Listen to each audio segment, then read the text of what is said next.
Menciptakan SDM unggul untuk Indonesia maju merupakan salah satu visi pemerintah. Salah satu upaya untuk mewujudkannya adalah dengan mencetak sumber daya manusia yang siap berkompetisi di tingkat nasional maupun global.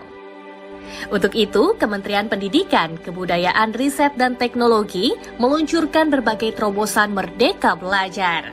Transformasi pendidikan di tanah air dimulai dengan Merdeka Belajar episode pertama, yang mengganti ujian nasional, menghapus ujian sekolah berstandar nasional, menyederhanakan rencana pelaksanaan pembelajaran, serta mengatur zonasi penerimaan peserta didik baru agar mengakomodasi ketimpangan akses dan kualitas pembelajaran.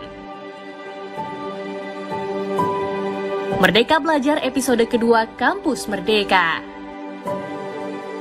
Kita ingin melakukan kolaborasi antara universitas dengan berbagai macam pihak-pihak di luar universitas untuk menciptakan prodi-prodi baru. Episode ketiga, perubahan mekanisme penyaluran dan penggunaan dana bantuan operasional sekolah atau BOS. Untuk penggunaan BOS-nya juga diberikan fleksibilitas.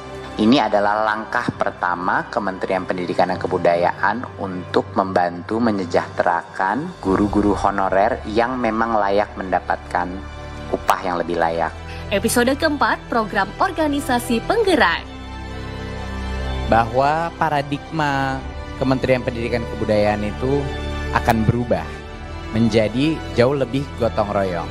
Kita akan menggerakkan sekolah-sekolah dengan yang namanya organisasi penggerak. Episode kelima, program guru penggerak. Ujung-ujungnya reformasi pendidikan di Indonesia harus berawal dan berakhir kepada guru. Guru penggerak adalah ujung tombak perubahan transformasi pendidikan. Episode ke-6, transformasi dana pemerintah untuk pendidikan tinggi.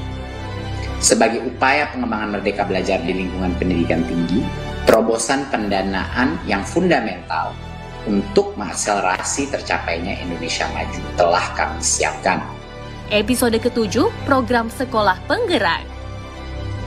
Sekolah yang penggerak percaya bahwa setiap anak di dalam sekolah dia bisa sukses, punya potensi sukses. Sekolah penggerak adalah juga sekolah di mana semua guru dan kepala sekolah merasa bahwa setiap guru punya potensi untuk sukses. Dan sekolah penggerak adalah sekolah yang percaya bahwa tidak semua murid sama, sehingga setiap murid itu spesial dan bisa diperlakukan secara unik. Episode ke-8, SMK Pusat Keunggulan. SMK PK, Pusat Keunggulan ini bisa menjadi benih daripada transformasi SMK kita senasional. 900 SMK yang akan berpartisipasi di tahun ini bisa menjadi pelatih untuk SMK-SMK lainnya. Episode ke-9, KIP Kuliah Merdeka. Sekarang adalah kesempatannya untuk adik-adik yang kurang mampu, ya, tapi berprestasi sekali.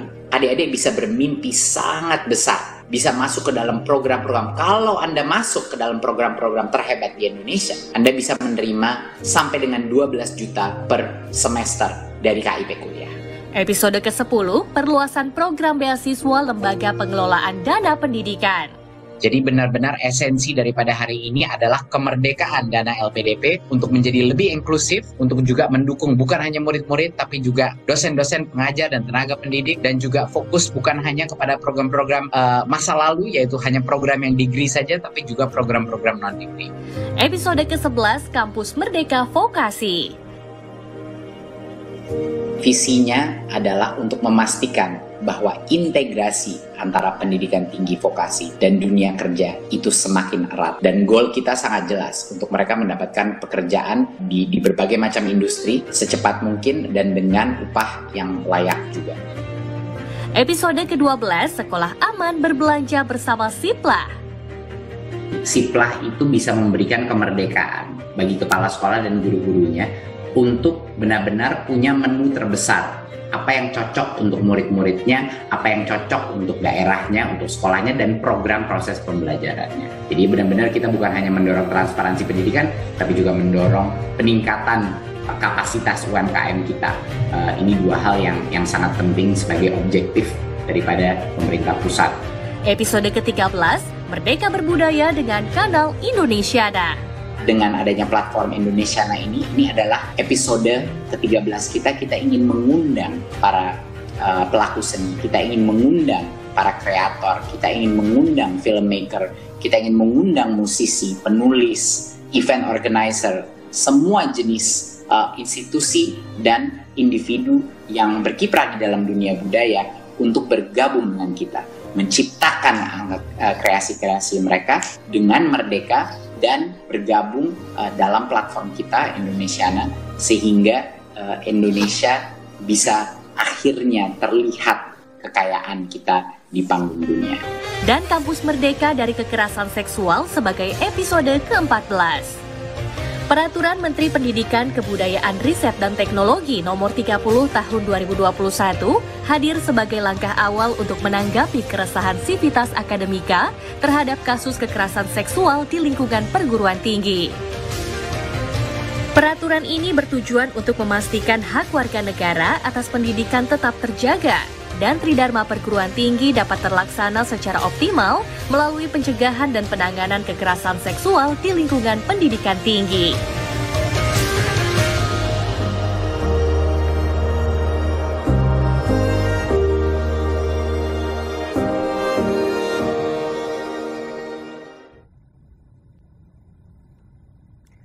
Assalamualaikum warahmatullahi wabarakatuh. Shalom, Om Swastiastu, Namo Buddhaya, Salam Kebajikan, Rahayu. Sebelumnya, izinkan saya untuk membuka masker terlebih dahulu. Bapak Ibu yang berbahagia, puji dan syukur kita panjatkan kehadirat Tuhan Yang Maha Esa.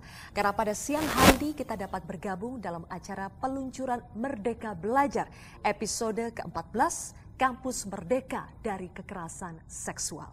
Izinkan saya, Zilvia Iskandar, untuk memandu acara siang hari ini. Selamat siang dan selamat bergabung kami ucapkan kepada Menteri Pendidikan, Kebudayaan, Riset, dan Teknologi, Mas Nadiem Anwar Makarim, Menteri Pemberdayaan Perempuan dan Perlindungan Anak, Ibu I Gusti Ayu Bintang Darmawati, Menteri Agama Gus Yakut Khalil Qomas, Ketua Presidium Kaukus Perempuan Parlemen Republik Indonesia, Ibu Diah Pitaloka. Saya juga ingin menyapa para panelis diskusi kita pada hari ini. Ada Ibu Andi Yentriani, Ketua Komisi Nasional Anti Kekerasan Terhadap Perempuan atau Komnas Perempuan. Ibu Alisa Wahid, Sekretaris Umum Lembaga Kemaslahatan Keluarga Nahdlatul Ulama. Bapak Kiai Fakihudin Abdul Qadir, Perwakilan Jaringan Kongres Ulama Perempuan Indonesia atau KUPI. Dan pakar hukum dan dosen Sekolah Tinggi Hukum Jentara, Ibu Bivitri Susanti. Setiap warga negara berhak untuk mendapatkan perlindungan dari segala bentuk kekerasan sesuai dengan Pancasila dan Undang-Undang Dasar Republik Indonesia tahun 1945. Kekerasan seksual merupakan salah satu bentuk kekerasan dan pelanggaran besar hak asasi manusia yang dapat terjadi di mana saja, termasuk di lingkungan pendidikan, utamanya di perguruan tinggi. Berdasarkan survei yang dilakukan oleh Kementerian Pendidikan, Kebudayaan, Riset, dan Teknologi terhadap pendidik dan juga tenaga kependidikan di perguruan tinggi negeri dan swasta di wilayah Barat, Tengah, dan Timur Indonesia, 77% responden menyatakan terjadi kasus kekerasan seksual di kampusnya. Oleh karena itu, Kemendikbudristek mengeluarkan Peraturan Menteri Pendidikan, Kebudayaan, Riset, dan Teknologi Nomor 30 Tahun 2021 tentang pencegahan dan penanganan kekerasan seksual di lingkungan perguruan tinggi atau Permen PPKS. Dan untuk mengetahui lebih jelas terkait dengan Peraturan Mendikbudristek Nomor 30 Tahun 2021 tentang pencegahan dan penanganan kekerasan seksual di lingkungan perguruan tinggi, langsung saja kita simak paparan dari Mendikbudristek, Mas Nadiem Anwar Makarim. Silakan, Mas Menteri. Terima kasih, Mas Sylvia. Assalamualaikum warahmatullahi wabarakatuh. Salam sejahtera bagi kita semua. Om Swastiastu, Namo Buddhaya, Salam Kebajikan, Rahayu. Yang saya hormati, Ketua Presidium Kaukus Perempuan Parlemen Republik Indonesia, Ibu Diah Pitaloka, Menteri Pemberdayaan Perempuan dan Perlindungan Anak, Ibu I Gusti Ayu Bintang Darmawati, Menteri Agama Bapak Yakut Khalil Qomas, Ketua Komnas Perempuan Ibu Andi Yentriani, Sekretaris Umum Lembaga Kemaslahatan Keluarga Nahdlatul Ulama Ibu Yeni Wahid, perwakilan Jaringan Kongres Ulama Perempuan Indonesia, Bapak Kiai Fakihuddin Abdul Qadir, dan Bapak Hukum dan Dosen Sekolah Tinggi Hukum Jentera, Ibu Bivitri Susanti, Sivitas Akademika Perguruan Tinggi di seluruh Indonesia, serta rekan-rekan media. Pertama, saya akan membuka dengan ucapan terima kasih dulu kepada Kementerian Agama, Kementerian PPPA, Kemenkumham, Komnas Perempuan, dan organisasi atau lembaga dari seluruh elemen masyarakat yang telah terlibat langsung dan memberikan dukungan kepada kami dalam proses penyusunan Permen PPKS ini. Saya juga ingin memberikan apresiasi yang sebesar-besarnya kepada para netizen yang telah menyuarakan pendapatnya dan dukungannya atas Permen PPKS ini. Terima kasih untuk dukungannya. Saya senang sekali hari ini datang karena saya bisa bertemu dengan Ibu dan Bapak serta teman-teman mahasiswa. Ini hari yang sudah kita tunggu sejak lama.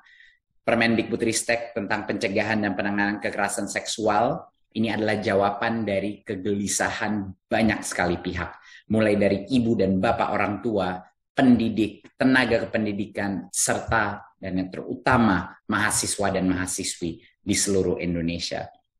Kita sudah mendengar respons masyarakat terkait regulasi ini dan akan terus mendengar berbagai masukan. Kami terbuka atas semua masukan.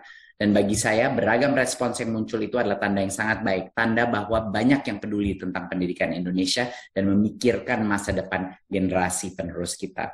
Sekali lagi, pendidikan adalah milik kita bersama, sehingga seluruh masukan masyarakat tentunya akan kami pertimbangkan.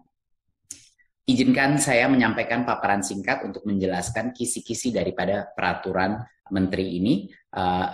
Silahkan di presentasinya.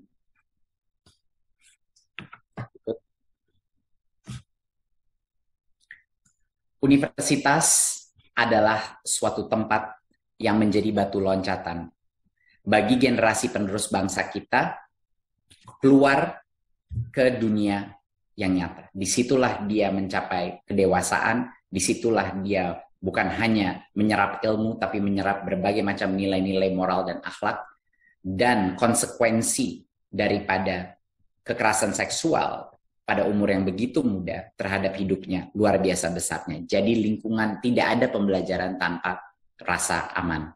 Tidak ada pembelajaran tanpa rasa aman.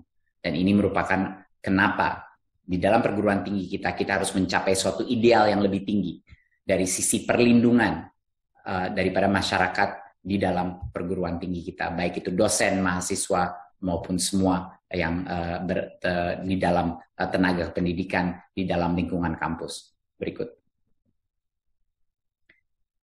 Kita pada saat ini tidak ada cara lain untuk menyebutnya, kita dalam situasi darurat.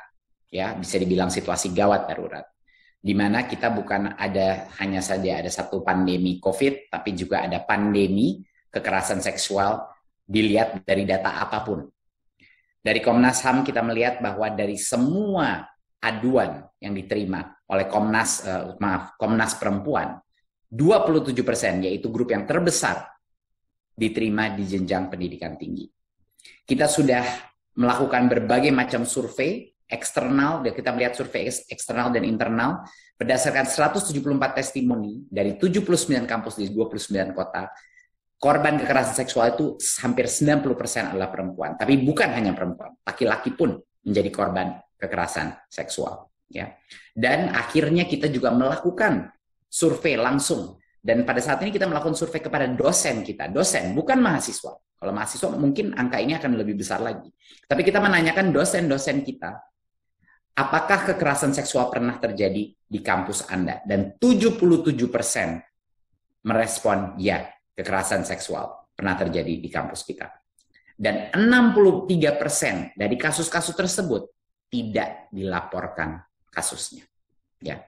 Jadi kita ini dalam fenomena gunung es yang kalau tinggal kita garuk-garuk sedikit saja, fenomena kekerasan seksual ini sudah di semua kampus sudah ada situasi ini. Ya, dan itulah alasannya kita harus mengambil posisi sebagai pemerintah untuk melindungi mahasiswa-mahasiswa, dosen-dosen dan tenaga pendidik kita dari kekerasan seksual. Berikut. Ada satu cerita di mana salah satu mahasiswi yang beberapa tahun, 1-2 tahun yang lalu, mengalami kekerasan seksual. Dia lagi dibimbing skripsinya, masuk ke dalam suatu ruangan, dan dosennya dia memaksa dia untuk berdiri dari kursinya, datang ke dia, lalu dipegang tangannya, dan dipaksakan untuk menyebut, "Saya cinta kamu." Lalu secara paksa dia dicium oleh dosennya. Sejak hari itu dia mencoba melapor ke temannya dan beberapa sivitas akademika, tapi semuanya memberikan berbagai macam peringatan kepada korban ini, bahwa nanti bagaimana orang akan melihat kamu, kalau kamu tidak punya bukti, bagaimana cara membuktinya, dan lain-lain.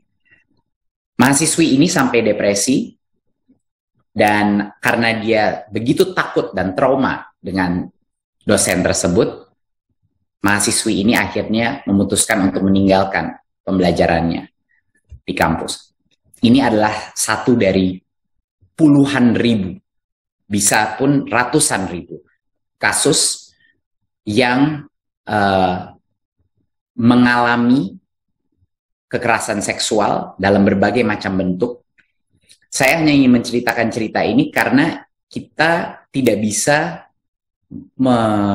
mempunyai mimpi-mimpi bahwa perguruan tinggi kita menyediakan pendidikan yang berkualitas, kelas dunia, kalau mahasiswa kita dan dosen-dosen kita merasa tidak aman, merasa tidak nyaman, dan dampak dari satu kejadian saja bisa dirasakan seumur hidup. Ya, ini adalah suatu trauma yang sangat mendalam secara psikologis, sangat sulit untuk memulihkan daripada trauma ini, dan dampaknya permanen seumur hidup. Inilah alasan kenapa kita sebagai negara harus menyoroti isu ini segera dan bilang no, bilang tidak terhadap kekerasan seksual secara tegas. Berikut. Kita sudah memiliki beberapa undang-undang, tetapi ada kekosongan di dalam perguruan tinggi. Kita udah ada undang-undang perlindungan anak, tapi itu hanya di bawah 18 tahun. Ada undang-undang PKDRT ya, dalam rumah tangga, tapi itu hanya dalam lingkup rumah tangga. Kita punya tindak pidana perdagangan orang, undang-undangnya, tapi itu hanya yang dalam sindikat perdagangan manusia. Jadi kita ada kekosongan ini. Di usia di atas 18 tahun, belum atau tidak menikah, dan tidak terjerat dalam sindikat perdagangan manusia. Dan kampus ini masuk di dalam kotak ini. Inilah makanya untuk perguruan tinggi kami merasa harus ada peraturan yang spesifik dan khusus untuk melindungi korban di dalam lingkungan kampus. Berikut. Ya, ada beberapa keterbatasan dengan penanganan kasus kekerasan seksual dengan KUHP. Satu adalah kita tidak bisa memfasilitasi identitas korban yang tidak diatur oleh peraturan lainnya, dan jenis-jenis kekerasan itu tidak mengenali kekerasan yang berbasis online atau kekerasan yang berbasis verbal, hanya bentuk perkosaan dan pencabulan. Ya, padahal sivitas akademika dan tenaga pendidikan ini rentan usianya itu semuanya aktif pengguna digital. Mereka adalah semuanya digital native. Dan trauma yang dihadapi dengan kekerasan seksual secara digital itu bahkan sama dampaknya secara psikologis, bahkan karena ditonton semua orang dan semua teman-teman dan keluarga, itu bisa lebih parah lagi trauma psikologis bagi korban. Jadi ini harus kita masukkan dan konsiderasi bahwa sekarang dengan dunia teknologi, bentuk-bentuk kekerasan seksual yang verbal, non-fisik, dan secara digital itu juga harus ditangani segera. Berikut. Ya.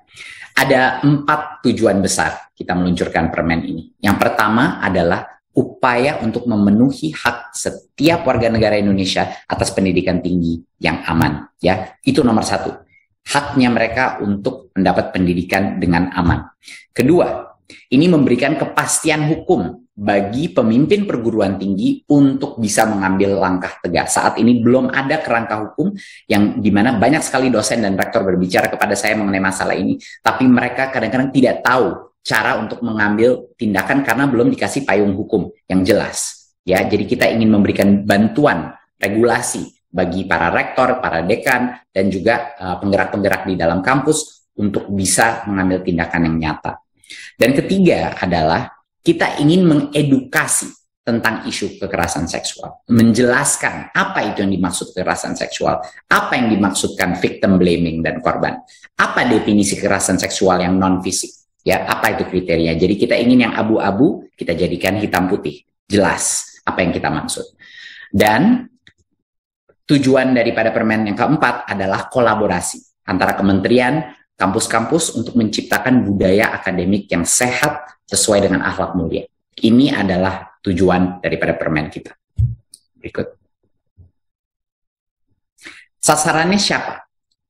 Semua permen PPKS ini adalah ruang lingkupnya adalah siapapun, walaupun itu pelaku ataupun korban, ya. Kalau salah satu dari mereka itu ada di dalam lingkungan kampus, permen PPKS ini berlaku, ya. Permen PPKS ini berlaku. Jadinya ini bukan hanya dosen ke mahasiswa, tapi mahasiswa ke mahasiswa, ya. Dosen ke mahasiswa, dosen ke tenaga pendidikan, dosen ke dosen, ya, bahkan lintas perguruan tinggi pun ini ada. Jadi kalau anak-anak kita dalam program Kampus Merdeka atau magang, ruang lingkupnya sangat luas. Asal salah satu dari pelaku ataupun korban itu ada di dalam kampus, sebagian daripada sivitas akademika kampus, berarti permen PPKS ini berlaku. Ya, berikut. Nah, banyak sekali korban-korban yang malah menjadi korban lagi, terus menjadi korban kedua kali, ketiga kali. Ya, ada banyak sekali cerita-cerita di mana korban malah menjadi setelah dia menjadi korban kekerasan seksual, setelah itu dia menjadi korban daripada penghakiman keluarga dan lingkungan sekitarnya, lalu sampai digugat lagi akhirnya. Ini salah satu alasannya adalah area abu-abu ini, yang tidak menegaskan apa sih sebenarnya yang dimaksudkan kekerasan seksual secara spesifik dan detail. Dan kita di dalam permen ini, pertama kali inovasi yang terbesar daripada permen ini secara eksplisit menjelaskan apa permutasi daripada kekerasan seksual yang fisik, yang non-fisik, yang verbal, bahkan yang melalui teknologi informasi dan komunikasi. Ya, bentuk kekerasan seksual misalnya daring online ini seringkali dianggap sepele, padahal dampak psikologisnya bisa sama, bisa lebih parah daripada kekerasan fisik. Ya, dan ini harus kita tegaskan dalam permen ini. Dan semua kategorisasi ini kita tidak menciptakan kategorisasi sendiri, kita mengikuti standar nasional, acuan dari Komnas Perempuan, dan juga standar internasional, standar-standar best practice dari UNICEF dan WHO. Ya, berikut. Mari kita definisikan apa itu kekerasan. Definisi kata kekerasan dari KBBI adalah perihal yang bersifat dan berciri keras. Perbuatan seorang atau kelompok orang yang menyebabkan cedera atau matinya orang lain dengan menyebabkan kerusakan fisik atau barang orang lain. Dan 3, paksaan. Ini adalah poin yang sangat penting. Permen ini mengacu kepada satu isu dan untuk mencegah kekerasan seksual. Ya, hanya kekerasan seksual. Jadi definisi kita kekerasan seksual adalah setiap perbuatan yang merendahkan, menghina, melecehkan, atau menyerang tubuh dan atau fungsi reproduksi seorang karena ketimpangan relasi kuasa dan atau gender yang berakibat penderitaan psikis atau fisik, termasuk yang mengganggu kesehatan reproduksi seorang dan hilang kesempatan melaksanakan pendidikan tinggi dengan aman dan optimal. Ya, ini sangat penting karena kita harus mendefinisikan kenapa permen ini hanya menyasar kekerasan seksual. Ada banyak sekali isu-isu yang mungkin di luar permen ini yang tidak menyasar kekerasan seksual, tidak masuk dalam kategori kekerasan seksual. Belum tentu hal-hal tersebut itu hal-hal yang diperbolehkan menurut norma etika atau agama, tapi itu semua menggunakan peraturan lain yang berlaku maupun norma-norma etika di dalam kampus. Permen ini hanya tugasnya satu, mendefinisikan kekerasan seksual dan memberikan langkah-langkah pencegahan dan penanganan kasus-kasus kekerasan seksual. Berikut. Ini adalah beberapa kasus, salah satu inovasi yang kita lakukan adalah pertama kalinya permen ini menyebut secara eksplisit apa saja 20 perilaku-perilaku yang menjadi kekerasan seksual. Definisinya apa? Baik itu fisik, verbal, non-fisik, bahkan melalui digital. ya. Dan semua bentuk tindakan ini akan ada konsekuensi sanksi administratifnya, ya.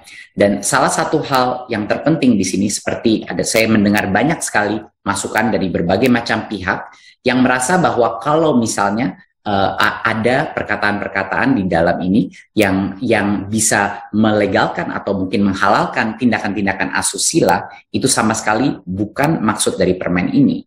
Ada banyak sekali tindakan-tindakan di luar permen ini yang berbenturan dengan norma agama, dengan norma etika. Kita tidak menulis mengenai seks bebas atau plagiarisme atau mencuri atau berbohong. Kenapa tidak dimasukkan sini? Karena itu bukan dalam ruang lingkup kekerasan seksual.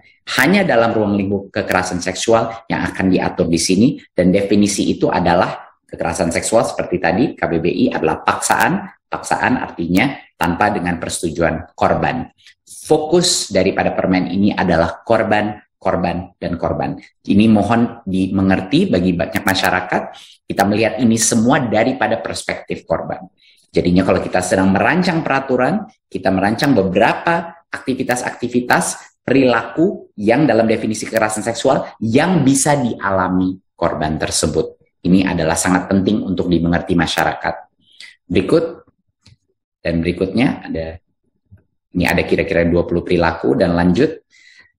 Next.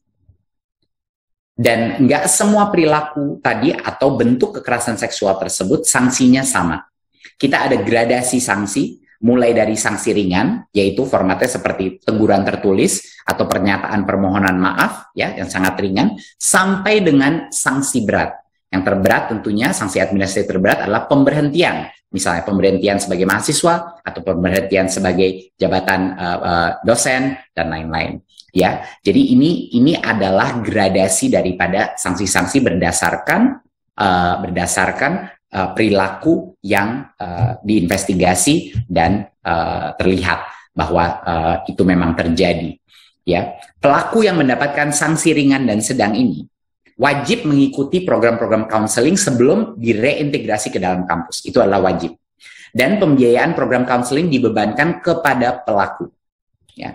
Dan laporan hasil konseling itu menjadi dasar bagi pimpinan perguruan tinggi untuk menerbitkan surat bahwa pelaku telah melaksanakan sanksi yang dikenakan. Ya. Dan adapun sanksi untuk perguruan tingginya, sanksi administratif, ya, di mana kalau tidak melakukan proses PPKS ini sesuai dengan permen ini, ada berbagai macam sanksi dari keuangan sampai dengan akreditasi. Jadi ada dampak realnya. Kalau kita tidak melakukan ini, banyak kampus-kampus juga tidak akan merasakan urgensi daripada dan keseriusan pemerintah untuk menangani kekerasan seksual seperti ini. Ya, berikut. Perguruan tinggi wajib melakukan 4 hal jika ada laporan kekerasan seksual. Yang pertama adalah pendampingan. Ini adalah konseling, bantuan hukum untuk mendampingi si pelapor. Dan kedua adalah perlindungan. Mereka harus menyediakan rumah aman kalau dibutuhkan, ya. Dan korban atau saksi bebas dari ancaman harus dijamin, dan jaminan keberlanjutan pendidikan atau pekerjaan tidak boleh berdampak kepada pendidikannya yang melapor. Pemulihan korban, bantuan psikologis, tenaga medis, ya. Dan masa pemulihan ini tidak boleh mengurangi hak pembelajaran kalau dia mahasiswa atau kepegawaian kalau dia dosen. Dan tentunya pengenaan sanksi administratif. Kalau tidak ada sanksi, ya tidak mungkin jera, dan kita tidak mungkin, itu artinya perguruan tinggi tidak mementingkan atau memprioritaskan keamanan mahasiswa dan dosennya dia dalam kampus. Jadi luar biasa pentingnya untuk melihat sanksi. Kita ingin merubah paradigma yang dulunya reputasi baik kampus itu ditentukan dari tidak adanya kasus-kasus seperti ini, sampai kita berubah reputasi kampus yang baik adalah reputasi yang akan secara transparan melakukan investigasi dan memberikan sanksi kepada pelaku-pelaku kekerasan seksual. Kita akan merayakan, bukan merayakan, tapi kita akan memberikan cap jempol kepada kampus-kampus yang terbuka, yang menuntaskan investigasi mereka, bukan yang menutup-nutupi. Ini adalah paradigma baru kita sekarang. Berikut. Permen PPKS ini juga mengatur langkah-langkah pencegahan, ya. Dari sisi struktural, ya, setiap kampus akan ada komponen pembelajaran, akan ada komponen penguatan tata kelola, dan juga penguatan budaya komunitas. Dan juga secara individu kita juga melakukan berbagai macam hal yang akan mengurangi dan memitigasi resiko. Jadi ini adalah semuanya pencegahan, ya, metode-metode pencegahan. Bukan hanya sanksi yang akan mencegah hal-hal ini terjadi, tapi juga berbagai macam pembelajaran pendidikan dan juga aturan-aturan main interaksi antara misalnya relasi kuasa seperti dosen dan mahasiswa, bertemu di luar jam, operasional, dan lain-lain. Ini adalah beberapa peraturan untuk meminimalisir kesempatan untuk terjadinya kasus kekerasan seksual. Berikut. Nah, salah satu inovasi terpenting daripada permen ini adalah pembentukan Satgas di dalam perguruan tinggi. Apa ini tugasnya Satgas? Satgas ini akan memimpin edukasi tentang pencegahan. Satgas juga akan menangani semua laporan-laporan dan mengawalnya, dan melakukan pemantauan dan evaluasi dalam kampus. Melakukan tes suhu, ya, mengecek, melakukan investigasi. Dia punya kewenangan untuk berkolaborasi dengan pihak internal dan eksternal untuk penanganan yang baik, dan kita harus menjamin independensi Satgas ini, ya, dan kerahasiaan, terutama yang penting kerahasiaan identitas pihak-pihak terkait dalam pelaporan. Ini sangat krusial dalam melindungi haknya pasangan pelapor. Dan dugaan penyalahgunaan wewenang dapat dilaporkan langsung ke Kemendikbudristek. Jadi kami pun akan memonitor integritas daripada Satgas tersebut. Satgas ini adalah komponen dari berbagai macam mahasiswa dan sivitas akademika, dosen, dan lain-lain. Jadi harus menjadi gotong royong dan representatif Satgasnya dari semua masyarakat di kampus. Berikut. Nah, jika misalnya keputusan pimpinan perguruan tinggi tidak dirasa adil, ya, baik korban dan atau yang terlapor, dua-duanya bisa meminta Kemendikbudristek untuk melakukan pemeriksaan ulang, ya, bisa. Jadi ada akses untuk Kemendikbudristek untuk menginvestigasi dan juga menerima komplain daripada korban maupun terlapor, ya. Dan ini sangat penting. Dan hasil pemeriksaan ulang bisa saja menjadi penguatan keputusan kepemimpinannya atau memberi rekomendasi kepada pimpinan perguruan tinggi untuk mengubah keputusan tersebut. Jadi ini adalah mekanisme naik bandingnya ke kementerian. Berikut. Rektor dari semua perguruan tinggi wajib memantau dan mengevaluasi secara rutin seluruh kegiatan daripada pencegahan dan penanganan kekerasan seksual. Jadi kita akan mengambil di Kemendikbudristek laporan hasil MONEF, monitoring dan evaluasi, setiap semester. Dan pelaporan ini semuanya bisa dilakukan secara daring. Harapan kita agar tidak menambah beban administratif daripada kampus-kampus kita. Semua mengenai kegiatannya, hasil survei, lingkungan kampus, data pelaporan kekerasan seksual, semuanya akan kami terima laporannya per semester. Dan menteri dan kementerian dapat sewaktu-waktu memantau dan mengevaluasi kasus-kasus tersebut. Mana yang skalanya sangat berat, atau kondisi korban kritis, atau korban ada di wilayah negara berbeda, atau melibatkan pelaku yang tugas dan kedudukannya berwenang melakukan pencegahan, ya, kalau ada konflik of interest atau ada relasi kuasa yang spesifik, kita bisa memantau dan mengevaluasi kasus-kasusnya secara ad hoc juga. Berikut. Target kita adalah harapannya 30% dari semua PTN di bulan Februari tahun depan sudah 30% sudah membentuk Satgas, ya. Dan harapan kita sampai di bulan Oktober tahun depan akan 100% daripada PTN kita yang akan mendirikan Satgasnya. Berikut.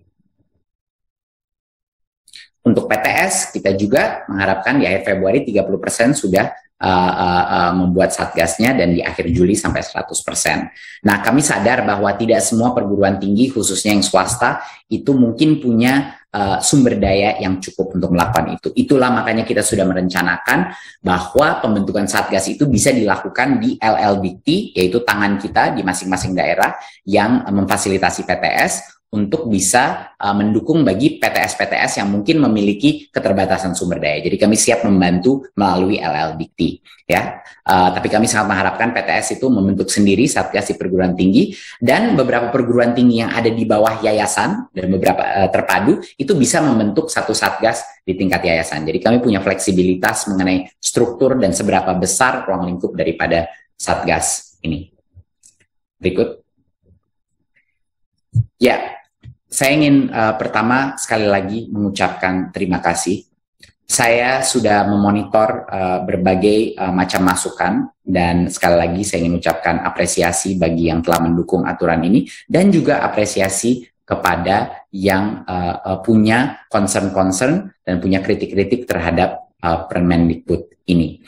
Kami akan menggunakan beberapa bulan ke depan ini untuk jalan kepada semua organisasi-organisasi, baik dari sisi organisasi masyarakat, organisasi agama, mahasiswa, dan dosen, untuk menyerap masukannya, ya, selama beberapa bulan ke depan ini, untuk menampung semua masukan termasuk kritik. Jadi kami sangat terbuka untuk melaksanakan dialog terhadap ini. Tapi saya rasa satu hal yang perlu diluruskan juga, mohon menyadari bahwa Kementerian Pendidikan dan Kebudayaan sama sekali tidak mendukung apapun yang tidak sesuai dengan norma agama dan asusila, tindakan asusila, ya. Dan kami ingin menegaskan kembali bahwa Permendikbud ini hanya menyasar kepada satu jenis kekerasan, yaitu kekerasan seksual, dengan definisi yang sangat jelas. Sehingga kita harus sangat spesifik pada saat menentukan peraturan tersebut, ya.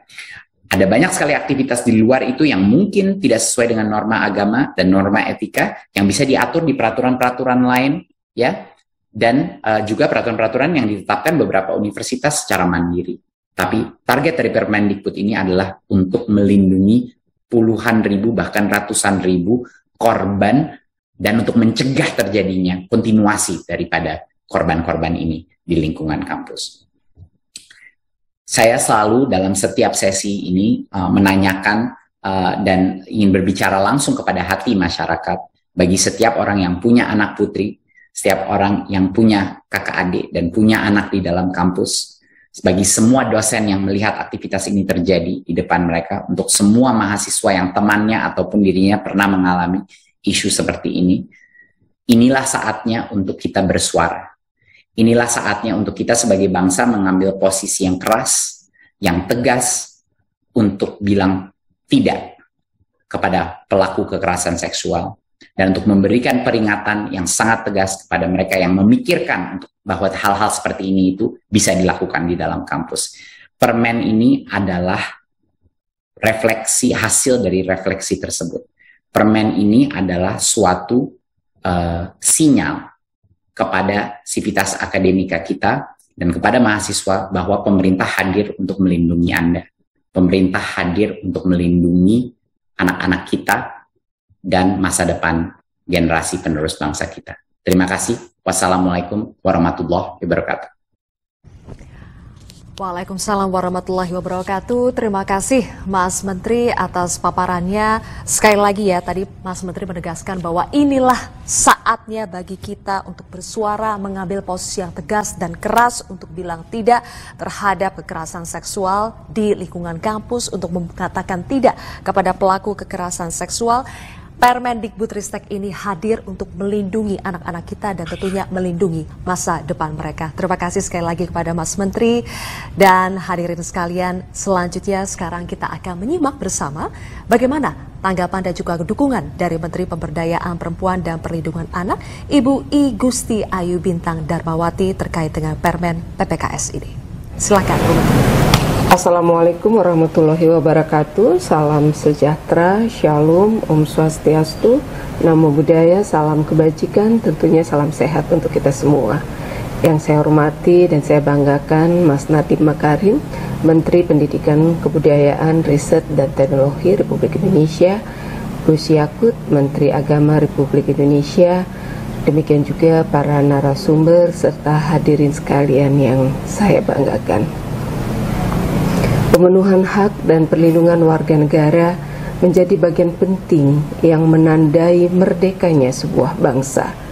Kemerdekaan bukan hanya soal pengakuan, tetapi juga kepastian bagi seluruh elemen bangsa untuk menuai kesempatan yang setara, memiliki mimpi dan mewujudkannya di tengah kehidupan dan penghidupan yang layak, aman dan nyaman. Namun meski 76 tahun sudah Indonesia merdeka, nyatanya belum semua warga negara merasakan arti dari kemerdekaan itu sendiri. Berbagai ketimpangan yang masih terjadi menempatkan perempuan dan anak selaku kelompok rentan pada sejumlah isu yang mengancam kualitas hidupnya, salah satunya kekerasan seksual yang masih tumbuh subur di berbagai ruang, termasuk di lingkungan perguruan tinggi.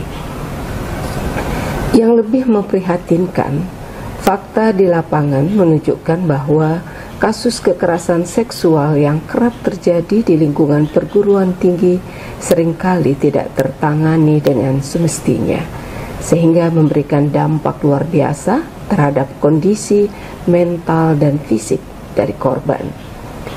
Dalam menyikapi situasi darurat kekerasan seksual ini, saya, Bintang Puspayoga, beserta seluruh jajaran Kementerian Pemberdayaan Perempuan dan Perlindungan Anak mendukung penuh hadirnya Permendikbudristek nomor 30 tahun 2021 tentang pencegahan dan penanganan kekerasan seksual di lingkungan perguruan tinggi atau Permen PPKS.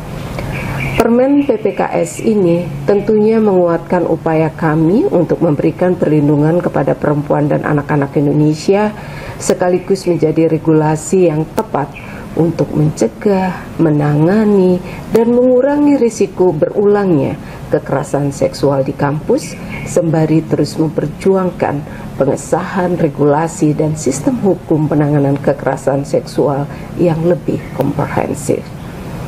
Kami berharap setiap sivitas akademika perguruan tinggi di Indonesia dapat menangkap semangat dari Permen PPKS ini dan dengan penuh semangat ikut menumbuhkan kehidupan sivitas akademika yang aman, mengedepankan kemanusiaan, serta berlandaskan pada kesetaraan dan keadilan.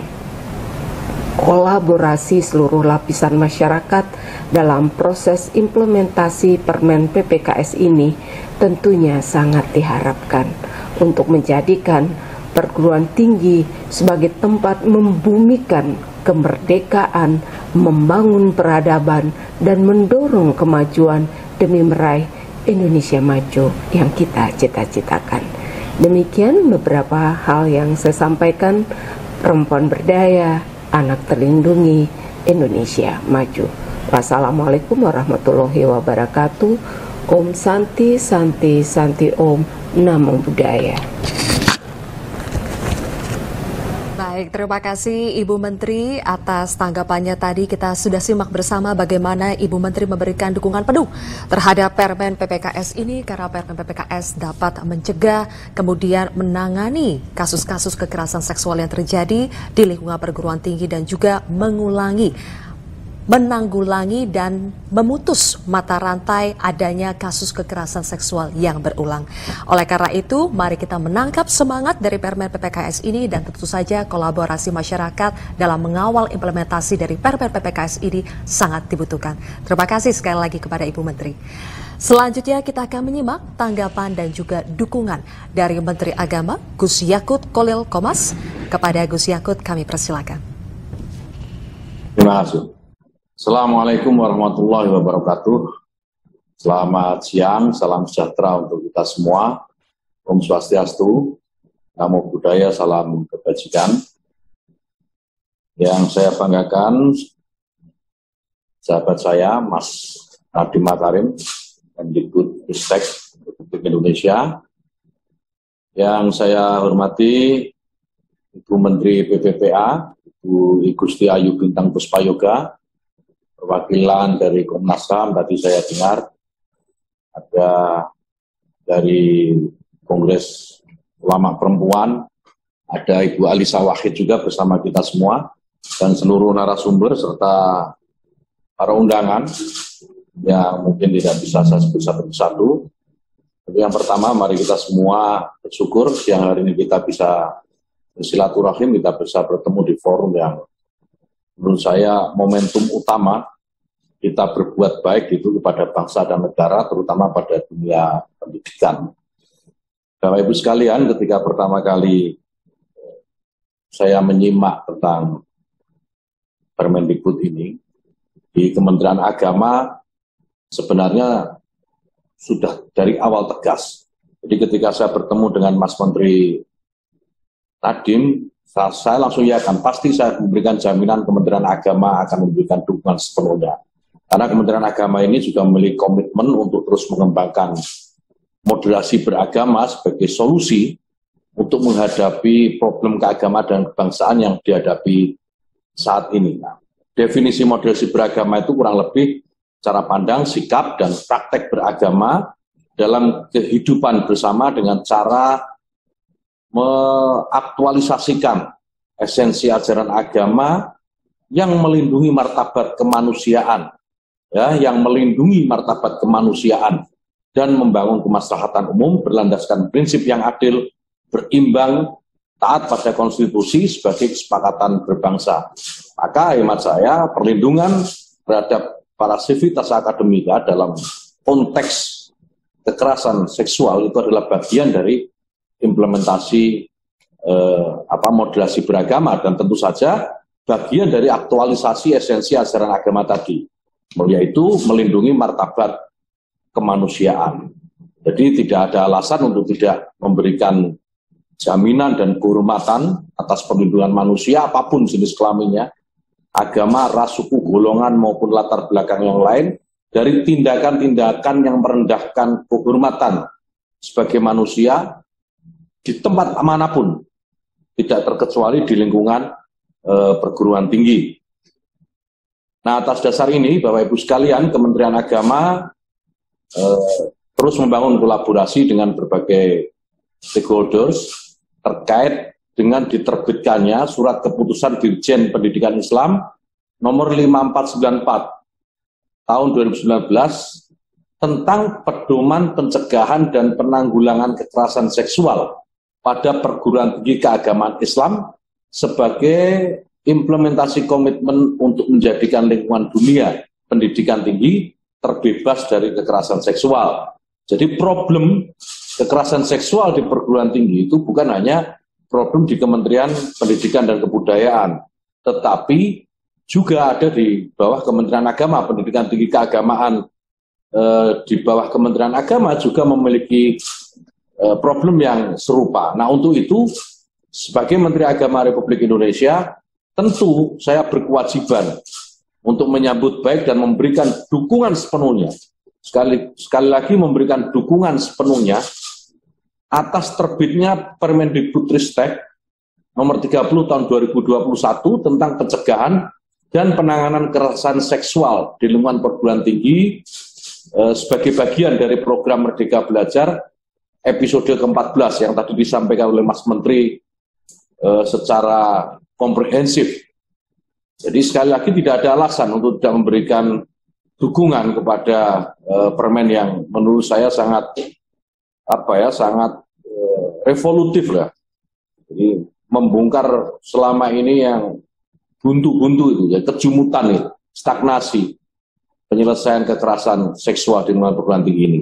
Nah, tentu kami berharap, saya secara pribadi dan sebagai Menteri Agama tentu berharap dengan regulasi ini dunia perguruan tinggi benar-benar menjadi panutan dan bisa menjadi duta anti kekerasan serta lingkungan kekerasan seksual maupun kekerasan lain, sehingga lingkungan kampus mereka benar-benar menjadi merdeka dari kekerasan. Saya kira ini dukungan yang saya kira berkali-kali saya sampaikan baik secara langsung kepada Mas Menteri Nadiem maupun di publik, ya, bahwa ini penting dan semua pihak saya kira berkepentingan untuk memberikan dukungan demi masa depan Indonesia yang lebih baik. Demikian yang bisa saya sampaikan, Bapak Ibu sekalian. Terima kasih. Semoga Allah SWT, Tuhan Yang Maha Kuasa, selalu memberikan kekuatan dan melindungi kita dalam melawan semua bentuk kekerasan dan mewujudkan cita-cita Indonesia yang jauh lebih baik dari masa-masa yang sudah berlalu. Terima kasih. Wallahul muwaffiq ila aqwamit thoriq. Assalamualaikum warahmatullahi wabarakatuh. Waalaikumsalam warahmatullahi wabarakatuh. Terima kasih Gus Menteri atas tanggapan dan dukungannya. Baru saja kita dengarkan bersama bagaimana Gus Menteri memberikan dukungan penuh terhadap Permendikbudristek nomor 30 tahun 2021 karena tadi menurut Gus Menteri ini adalah kebijakan aturan yang sangat revolusioner membongkar berbagai stagnasi penyelesaian kasus-kasus kekerasan seksual yang selama ini terjadi. Baik. Terima kasih Mas Menteri dan juga seluruh panelis, Ibu Andi, Ibu Bivitri, Ibu Alisa Wahid dan juga Kiai Fakih atas diskusi multi perspektif yang sangat mencerahkan. Saya mohon kepada Mas Menteri untuk tetap bersama kami karena sudah ada beberapa pertanyaan dari rekan-rekan media yang masuk ini. Mas Menteri, kita langsung mulai saja. Yang pertama dari Rahel, Kompas.com, ada 2 pertanyaan untuk Mas Menteri. Yang pertama terkait dengan adanya polemik tanpa persetujuan korban di Permendikbudristek 30 tahun 2021 ini yang disalahartikan bahwa melanggengkan seks bebas atau zina. Bagaimana Mas Menteri memaknai ini? Silahkan tanggapannya Mas Menteri. Terima kasih. Pertama harus saya sebut sekali lagi, udah berkali-kali saya sebut, Kemendikbudristek tidak pernah mendukung seks bebas atau zina. Dan yang sebelum kami mengeluarkan permen kekerasan seksual ini tidak pernah kami ada indikasi apapun kami mendukung itu, maupun belum pernah ada tuduhan atau fitnah bahwa kita mendukung seks bebas atau zina. Ini terjadi karena adanya frase yang mungkin diambil di luar konteks. Sekali lagi, pertama, kami dengan senang hati akan berdiskusi dan menerima kritik-kritik ini dari berbagai macam pihak, dan kami akan menampung masukan ini.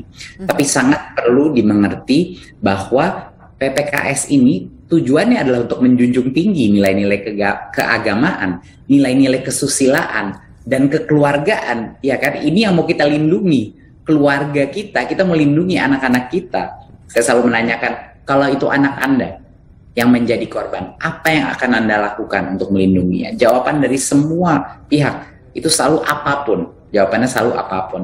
Jadi permen PPKS ini sepenuhnya mendukung hal-hal tersebut. Tadi sudah dijelaskan bahwa fokusnya permen PPKS tersebut adalah untuk menyerang epidemi, pandemi daripada kekerasan seksual, dan hanya itu. Bukan berarti hal-hal yang diatur dalam peraturan ini, ya, misalnya bukan berarti hal yang tidak masuk definisi kekerasan seksual adalah semuanya diperbolehkan. Tidak, ada banyak hal yang tidak masuk dalam itu, yang berbeda dengan asusila dan norma agama. Tapi akan semua masukan itu kami dalam beberapa bulan ke depan pasti akan datang dan soan ke berbagai macam pihak dan mengerti kalau mereka punya kekhawatiran. Kami juga akan punya diskusi dengan stakeholder yang terpenting di sini, yaitu dosen-dosen dan juga mahasiswa untuk terus mendapat masukan ke beberapa bulan ke depan gitu. Tapi alhamdulillah juga dukungan dari Gus Yakut dan Kementerian Agama atas pelaksanaan ini adalah suatu angin segar yang luar biasa, karena ini adalah kolaborasi di dalam kepemimpinan kita untuk menghilangkan kekerasan seksual. Baik, terima kasih Mas Menteri. Pertanyaan yang kedua, ada tudingan bahwa penyusunan Permendikbudristek ini tidak terbuka. Nah, bagaimana sebenarnya proses penyusunannya dan pihak mana saja yang dilibatkan serta berapa lama prosesnya, Mas Menteri?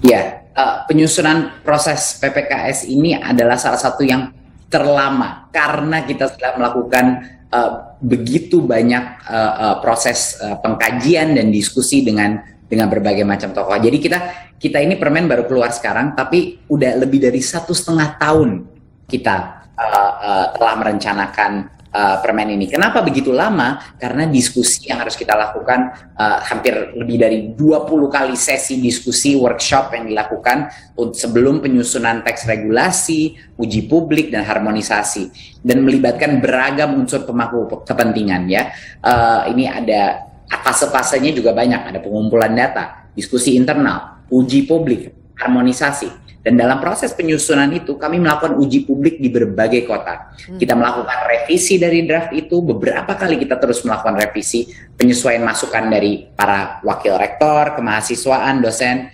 semua dosen, mahasiswa dari berbagai perguruan tinggi, negeri dan swasta, baik vokasi maupun akademik. Dan juga kementerian, paling tidak 3-4 kementerian kita konsultasikan. Dan ratusan jaringan masyarakat sipil di seluruh Indonesia yang meliputi organisasi pendamping korban, organisasi jaringan isu disabilitas, forum lintas iman, dengan berbagai macam organisasi masyarakat, organisasi agama pun yang terbesar-besar juga kita berdiskusi. Teman-teman disabilitas, aliansi jurnalis, banyak sekali. Jadi proses ini sangat panjang, sampai 1,5 tahun kita kolaborasi tersebut untuk memastikan ini benar-benar bisa mendorong solusi atas tingginya angka kekerasan seksual di perguruan tinggi. Baik, terima kasih Mas Menteri. Dan pertanyaan ketiga, pertanyaan senada dari Mutiul Ali, Jurnas dan juga Kristina Detikkom. Dengan adanya Permendikbudristek ini, bagaimana nantinya mekanisme pelaporan jika ada tindak kekerasan seksual? Semangat dari Permen PPKS ini adalah memberdayakan kampus dalam upaya pencegahan penanganan kekerasan seksual. Ya, melalui apa? Melalui pembentukan Satgas. Satgas ini adalah kuncinya. Satgas harus beranggotakan mahasiswa, dosen, dan tenaga pendidikan untuk memastikan semua warga kampus terlibat aktif, proaktif dalam pencegahan dan penanganan kekerasan seksual ini. Namun setelah pengesahan Permen PPKS ini ada yang disebut dengan masa tenggang, yaitu waktu yang kami berikan kepada kampus untuk mempersiapkan pembentukan Satgas ini. Nah, untuk mengantisipasi kekerasan seksual yang terjadi di masa tenggang ini, Kemendikbudristek juga menyiapkan skema internal melalui platform Lapor, ya, Lapor. Tindak lanjut dari pelaporan yang disampaikan melalui portal ini adalah rekomendasi dari kementerian kepada perguruan tinggi terkait langkah-langkah yang perlu dilakukan sesuai dengan pengaturan dalam Permen PPKS. Jadinya semua perguruan tinggi jangan lupa wajib membuat Satgas tersebut, ada proses, ada daftar sanksinya, ada perlindungan kepada korban, ada tanggung jawabnya gitu. Jadi ini adalah suatu permen yang lengkap dari sisi apa yang harus secara spesifik dilakukan. 1, 2, 3 itu sudah sangat mendetail. Gitu. Baik, terima kasih Mas Menteri atas jawaban dan juga waktunya bersama kami dalam Merdeka Belajar episode ke-14 kali ini. Terima kasih Mas Menteri. Terima kasih. Baiklah, hadirin sekalian, selain memerlukan kondisi kampus dengan fasilitas memadai serta SDM yang berkualitas, penyelenggaraan pendidikan tinggi juga memerlukan penguatan tata kelola untuk kondisi pembelajaran yang aman dan nyaman. Dengan adanya Peraturan Menteri Pendidikan, Kebudayaan, Riset dan Teknologi Nomor 30 Tahun 2021 tentang pencegahan dan penanganan kekerasan seksual, diharapkan angka kasus kekerasan seksual di perguruan tinggi bisa ditekan atau bahkan dihilangkan dan para korban bisa mendapatkan perlindungan yang dibutuhkan. Sebelum kita mengakhiri acara ini, kita akan menyaksikan video edukasi Permen PPKS sebagai sesi pembentukan Satgas, dan mewakili seluruh panitia penyelenggara, saya Zilvia Iskandar pamit undur diri. Wassalamualaikum warahmatullahi wabarakatuh. Om Shanti Shanti Om, Namo Buddhaya, salam kebajikan, Rahayu.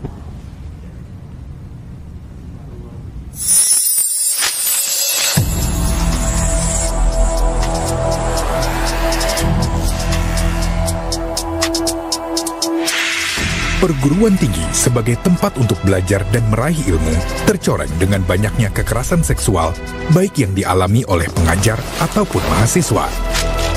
Sudah saatnya ada tindakan yang lebih nyata untuk menghentikan pandemi menahun ini. Terhitung sejak awal tahun 2020, sudah terdapat 10 kasus kekerasan seksual yang tersorot media. Jika kita lihat dari data Komnas Perempuan, dari tahun 2015 hingga tahun 2020, terdapat 51 kasus kekerasan seksual di institusi pendidikan, dan universitas menempati urutan pertama. Padahal, berdasarkan survei Nama Baik Kampus di tahun 2019, dalam kurun waktu 2 bulan, terdapat 174 testimoni penyintas kekerasan seksual di perguruan tinggi. Data tersebut dikumpulkan dari 79 perguruan tinggi. Kekerasan seksual tidak hanya terjadi dengan korban perempuan, namun juga laki-laki. Dari sekian banyak kasus, penanganan dari pihak internal kampus dirasa belum optimal. Hingga saat ini, kampus sama sekali belum terbebas dari kekerasan seksual. Peraturan Menteri adalah bentuk usaha dari Kementerian Pendidikan, Kebudayaan, Riset dan Teknologi Republik Indonesia atau Kemendikbudristek untuk memerdekakan kampus dari kekerasan seksual, dimulai dari internal perguruan tinggi terlebih dahulu.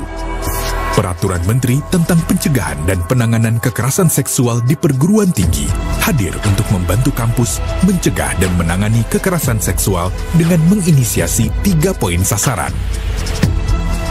Sasaran tersebut yaitu batasan-batasan etis budaya akademik, akses untuk korban dalam keberlanjutan pembelajaran atau pekerjaannya di kampus, dan penjatuhan sanksi tegas bagi para pelaku yang merupakan mahasiswa, pendidik, atau tendik. Dalam hal ini, Peraturan Menteri mengatur 3 poin utama. Pertama, langkah pencegahan. Kedua, mekanisme penanganan. Dan ketiga, prinsip ketidakberulangan. Langkah pencegahan harus dimulai dari perubahan dalam sistem lingkungan perguruan tinggi. Tidak hanya dari pemasangan tanda bebas dari kekerasan seksual, namun juga penguatan muatan materi kuliah tentang kesetaraan, pemenuhan kebutuhan khusus, penguatan budaya komunitas, hingga pembentukan Satgas sebagai fondasi infrastruktur institusi pendidikan yang bebas dari kekerasan seksual. Salah satu caranya adalah dengan membentuk satuan tugas non-ad hoc, di mana mahasiswa, pendidik, tendik bisa menjadi anggotanya. Saatnya semua komponen perguruan tinggi ikut berperan. Sudah menjadi tanggung jawab kita bersama untuk menjaga perguruan tinggi dari ancaman kekerasan seksual. Satuan tugas non-ad hoc akan menjadi tim inti dalam mewujudkan kampus merdeka dari kekerasan seksual.